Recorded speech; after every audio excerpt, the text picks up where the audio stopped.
السلام علیکم، آپ دیکھ رہے ہیں کہ نیوز HD، میں ہوں کرن خان۔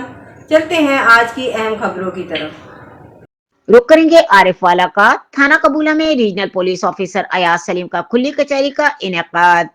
کھلی کچہری میں علاقہ بھر سے سائلین کی بڑی تعداد نے شرکت کی۔ کھلی کچہری میں سائلین کی شکایات سن کر فوری ازالہ کے احکامات بھی جاری کیے گئے۔ کھلی کچہری کا مقصد عوام کو انصاف ان کی دہلیز پر فراہم کرنا ہے۔ لگتی ہے، ہر دفتر میں کھلی کچہری لگتی ہے۔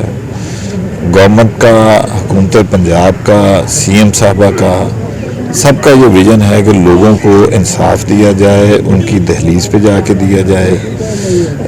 DPO صاحب یہاں پہ موجود ہیں، DSP صاحب ہیں، لیکن جو میرا وزٹ ہے وہ صرف لوگوں کو یہ یقین دلانے کے لیے ہے کہ سینئر سے سینئر آفیسر بھی جو اس ریجن کا ہے وہ آپ کے پاس، یہ نہیں کہ آج میں آیا ہوں تو میں نے دوبارہ نہیں آنا، میں دوبارہ بھی آؤں گا، اس کے بعد بھی آؤں گا، اتنی دیر میں یہاں پہ ہوں انشاءاللہ تعالیٰ لوگوں کی دہلیز پہ آ کے ان کو انصاف دینے کے لیے پوری کوشش کرتے رہیں گے، سسٹم کو بھی بہتر کریں گے۔ میں نے اپنی گفتگو کے آغاز میں ایک اور بات بھی کی تھی کہ ایک بہت بڑا پلیٹ فارم ہے 1787، یہ وہ والا نمبر ہے جس میں IG صاحب کے پاس ڈائریکٹ جو ہے وہ جاتی ہے، اور اس کا جو ڈیش بورڈ ہے وہ CM آفس میں بھی ہے، اور وہاں پہ جو CM آفس میں جو اس کا مانیٹرنگ ونگ ہے اس میں رینڈملی لوگوں کو کال کر کے پوچھا جاتا ہے کہ آپ کا کیا فیڈ بیک ہے، آیا آپ کو انصاف ملا ہے، آپ کا کام ہوا ہے یا نہیں ہوا ہے۔ تو یہ جو پلیٹ فارمز ہیں آپ اس کو ضرور اویل کریں۔